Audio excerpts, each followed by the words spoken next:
Oh, so fabulous. Hi guys, welcome back to the channel once again. It's your girl Dumebi Leah. If this is your first time coming across my channel, you're welcome. I do hope you decide to subscribe, and if you are a returning subscriber, you guys know that I love you. It's so good to have you here. So today's topic is something that is kind of strange. I never expected to see something like this happen, but then I won't really say that I'm shocked because I've heard things happen along these lines, and I'm guessing you guys are going to be as shocked and disgusted as I am. Let me go right ahead and roll the clip right now. This is not okay in the least bit. And I know there's going to be somebody that says, oh, you're looking for controversy where it doesn't exist. No, this is an 1830s slave cabin that is up on Airbnb as a bed and breakfast. How do I know that this is slave quarters other than just using my eyes and looking at it? Well, they say it in the listing. This particular structure, the Panther Burn Cabin, is an 1830s slave cabin from the Panther Burn Plantation. How is this okay in somebody's mind to rent this out, a place where human beings were kept as slaves? Rent this out as a bed and breakfast. Here it is. That's it right there. The slave quarters next to the big house. It's in Greenville, Mississippi. That's the host, Brad, the super host. But what really kills me is reviews. Memorable. Highly recommend watching the sunset. We stayed in the sharecropper cabin and ate in the main house. Enjoyed everything about our stay. The cottage, the history, the tour, the breakfast, and all was great. We stayed in the cabin and it was historic but elegant. A slave cabin is elegant. What a delightful place to step into history, Southern hospitality, and stay a night or two. Cool spot, way better than a hotel. Maybe you're thinking, okay, maybe this will give people insight on how enslaved people had to live, their living conditions. No, not at all.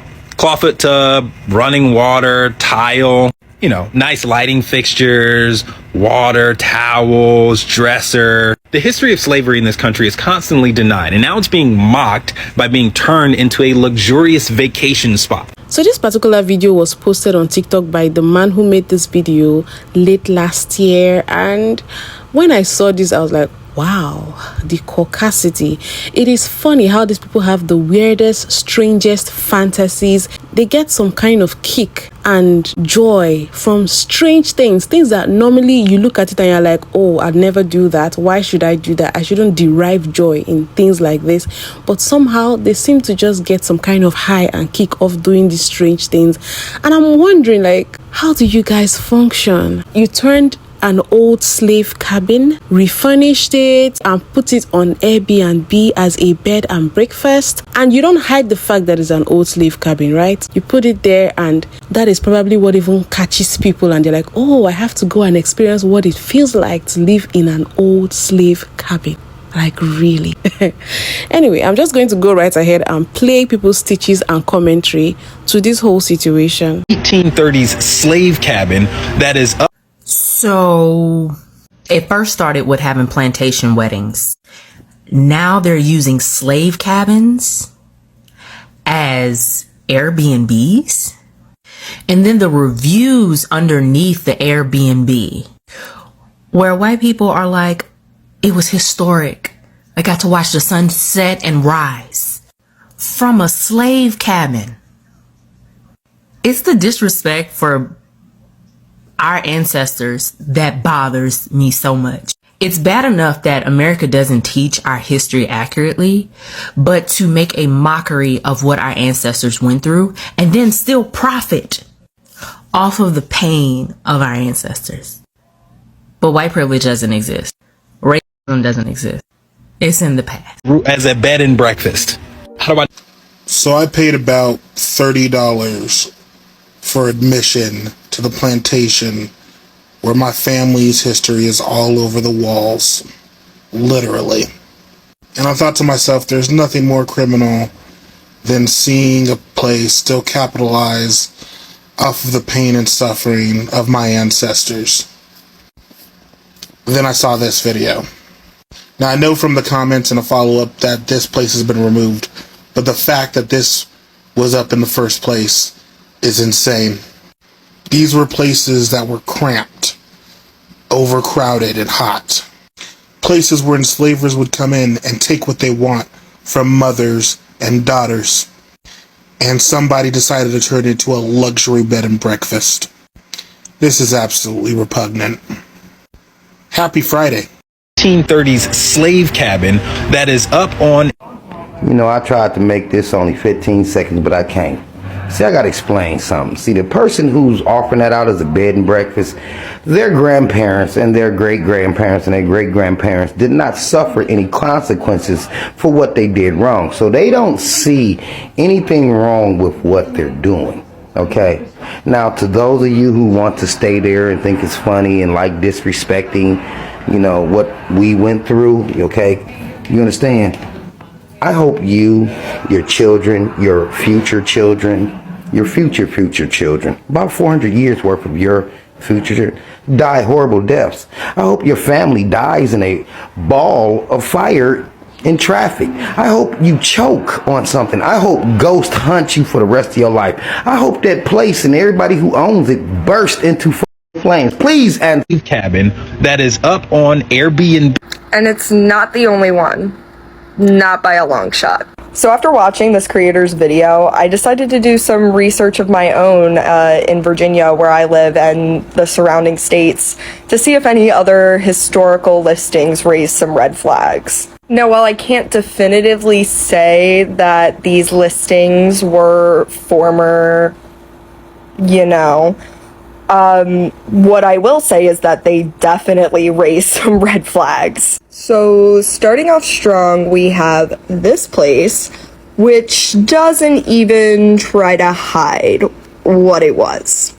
And at Iden, the host asks you to step back in time to the elegance of a 19th century Virginia plantation house, luxuriously restored and furnished with period antiques. Next on the list is the Magnolia House, which is both a historical property and conveniently located near Thomas Jefferson's Monticello and James Monroe's Ashland Highland. And at this estate, they provide you with a somewhat authentic, historically distorted 18th century farm experience. Another interesting listing is the Riverview at Belmead Farm. Belmead Farm is a beautiful, multi-generational, 106-acre property overlooking the James River that was previously owned by Randolph Jefferson, Thomas Jefferson's brother. In the same vein is the historic Mount Lebanon, listed in Kentucky, and known famously for being built by the second governor of Kentucky, James Garrard, in 1785. And believe it or not, it's still owned by the family members. You know, the same family members that are still making a profit off of this awful estate. If none of those listings suit your fancy, you can also stay here at the Green Springs Plantation, in a historic home dating to around the late 1700s. And don't worry, they want their guests to enjoy all the charm its age brings with it. Now, if none of those were bad enough, here listed is a cozy and private riverfront cabin. Oh, okay, right, my head's in the... Yeah, cozy and private. Voted coolest Airbnb in Virginia. This cabin, originally built in the 1800s, was moved to its current location in the 1970s. It offers old school charm and modern comfort. This cabin. But if that one isn't rustic enough, you can always stay at the Tobacco Barn, which has now been converted to a one-room guest house. Yeah, please be aware of where you're staying and who you're giving your money to on Airbnb. That is up on Airbnb. Hear me out. Hear me out. So I have an idea. What about having some hoodoos and some voodoo practitioners to go and rent out that Airbnb, spend some time on the land and in that particular slave cabin, you know, communing with the dearly departed, leaving some libations and some offerings for our ancestors, and of course, those of the dearly departed who lived and died on that plantation or lived in that particular cabin. I think that's an amazing plan, and it would leave such an impression on anyone non-melanated who decided to stay there after the fact, and especially Brad, who lives in the big house, who would join me in such a wonderful endeavor, a gift that never stops giving. That says, oh, you're looking for... So I just wanted to share why it's not a surprise to me that they are using the quarters that the enslaved people used to live in as bed and breakfasts. If you guys recall, when I first shared the Devil's Punch Bowl over a year ago, there was literally a massive, unidentified grave of bodies along the Mississippi River in the Natchez area. You also have the Confederate Cemetery, but then you have several plantation homes along that road, and those plantation homes are used as bed and breakfasts. We have them in Louisiana, of course. So what shock if they'll use the house where enslaved people worked, right on the same land where the fields were. I mean, what nothing shocks me that people do. They really want to romanticize the history of this country. And even just as we think about things like the Confederate statues that still exist. The story I shared the other day about New Iberia, where they have a stadium named after a superintendent that literally had black men run out of town and beaten, and one that was beat so badly he died months later, and he got no punishment for it. The story I shared about Monroe, Louisiana, where an employer shot down 5 of his employees. One of them survived. The 6th one actually ran from town because he knew that he would be next, and none of these people were reprimanded. So the fact that there's never been any accountability whatsoever for the injustices that black people have faced indicates to me that why would anybody that has not been directly through this pain, whose family has not been through this pain, who are not descendants of this pain, why would they care? The United States is about making money at the expense of anybody, and they've been making money at the expense of black people since the first ship arrived in this country. Black pain has always been white wealth in America. But now is the time when we can demand some accountability, and I hope we don't back down from this one as well. You're looking for I don't think you're being controversial, but I do find it controversial that people don't realize that people are into some weird shit. Shock value is big business in life. Have you seen hoarders? There was a time I was obsessed with hoarders because it just truly boggled my mind that people could lose just their awareness of what they're living in. The worse it was, the more I was into it. We also love real life documentaries that involve murdering people because it's just like, wow, man, people are crazy. Which reminds me, hey, how are we doing on hydrochloric Slave House? Though you may not like it, it does have some great things that could potentially come from it. I can imagine some people staying in it to see the life that a slave had to live to humanize their lived experience. That's awesome because having that human connection is what people need sometimes to understand things. I could see others having a lineage to slavery and wanting to connect in that way as well. And that's awesome that they still can. Be somebody that says, oh, you're looking for controversy. I got a quick question for all my colored followers. Why is our trauma entertainment for y'all? And don't act like, oh, that's just a singular incident. No, I'm talking about those of you who go and get married at plantations. You know, the ones who turn it into events, antebellum South. Oh, historically and aesthetically pleasing. This is our trauma. How is this?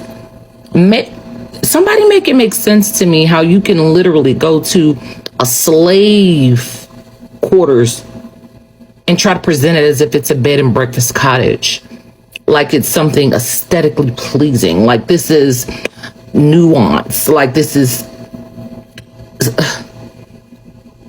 that is up on Airbnb. So before we started planning anything, I knew that I was going to have issues finding venues that did not have race casts. In the state of Georgia, it's heavily saturated. Almost every single plantation is now marketed as a wedding venue, and it's romanticized. Exactly like that guy said about the Airbnb places that they're hosting.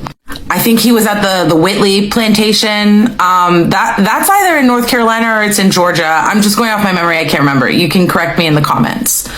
But because the wedding venue and Airbnb and like whatever market that falls in is so heavily saturated with plantations, and it's really disgusting. And if I didn't do my own research, because the websites are not going to tell you, you have to like really use an analytical skill set to like problem solve in your head. You're like, that's not right. We're not going to go there. There are no venues in the state of Georgia that meet my standard to get married in, and they're way too expensive. A lot of these venues, especially the plantation ones, are $5,000 and $10,000 to rent for 4 hours. $10,000 for 4 hours. And on the website of a lot of these places are like, oh, well, it's family, it's heritage, it's bullshit. That's bullshit. You're romanticizing the fact that you owned people and you forced labor upon them. That is up on Airbnb.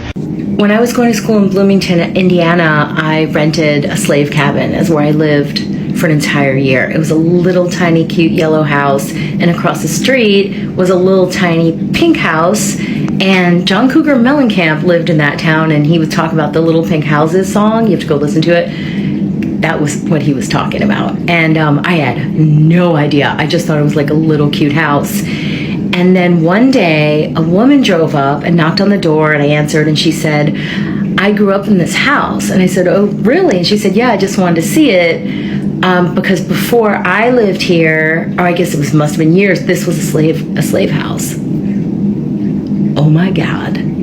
I would have really thought about it differently had I known. It's disappointing, I will not lie. You think that anybody who has any ounce, any bit, any atom of humanity and human decency would know that there's just something awkwardly wrong, morally wrong about doing a thing like that. But then this doesn't even come as a surprise to me, because when I covered this particular video, it was about a woman who makes it a point of duty to visit old plantation homes in the South and romanticize them, talk about how beautiful they are, disregarding the kind of history and the things that must have happened in that house. So if someone could do that, this doesn't come as a surprise to me. It doesn't. And you guys even heard in one of the other stitches, and I've seen videos and all of that, talking about how palm-colored people go and get married and have whole wedding ceremonies in old plantation houses and plantation homes. Like, it is crazy to me. Can you tell me that it is possible for someone to have a dream and fantasy about doing such a thing without being a ray to the system? Because if you think about the history attached to such places, the slave cabin, the old plantation homes and all of that, if you have any bit of decency or empathy or any bit of regret for what happened in those places to fellow human beings, that is if they even see black people as human beings, you should know that if there's anything you should be going to such a place to do, it should be to teach kids and educate people about the history. As far as I'm concerned, anything beyond that is disgusting. Like, where is your humanity? Anyway, that video went viral. It has millions of views, and of course, the man who made the video was getting several news outlets and all of that reaching out to him to talk about it, and then he came out and made this follow-up video. Posting that original video, it got like 2.6 million views. I've literally spent the last 2 days on the phone doing interviews with CNN, NBC, BuzzFeed, The Washington Post, The Daily Dot, Daily Mail. Everybody has been in my inbox trying to talk about this. Airbnb responded. They said properties that formerly housed the enslaved have no place on Airbnb. We apologize for any trauma or grief created by the presence of this listing and others like it, and that we did not act sooner to address this issue. In the recent days, we've taken the following action. We've removed the Mississippi listing in question. We are removing listings that are known to include former slave quarters in the United States, and we are working with experts to develop new policies that address other properties associated with slavery. Airbnb. We also got a response from the current owner of the property, who actually closed on purchasing this property just 3 weeks ago.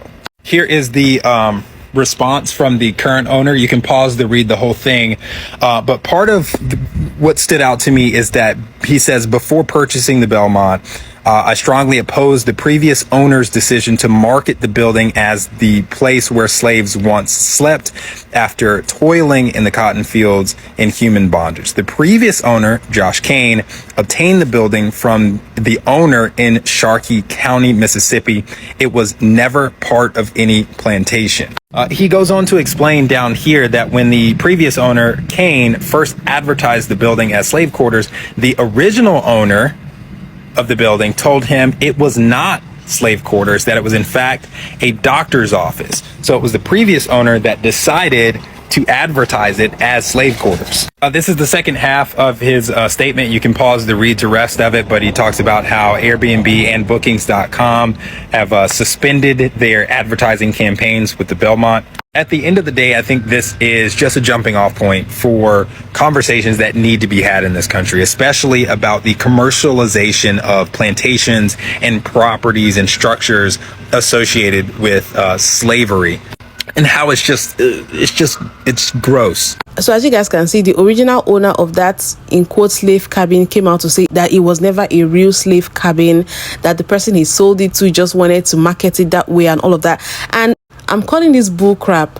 Like, really, are we supposed to really believe that? And even if that was what happened, even if that was a true situation, it doesn't make anything any better. Because for that person who put up that cabin on Airbnb and decided to market it as an old slave cabin, he did that for a reason, right? Because he knows that people are going to be intrigued.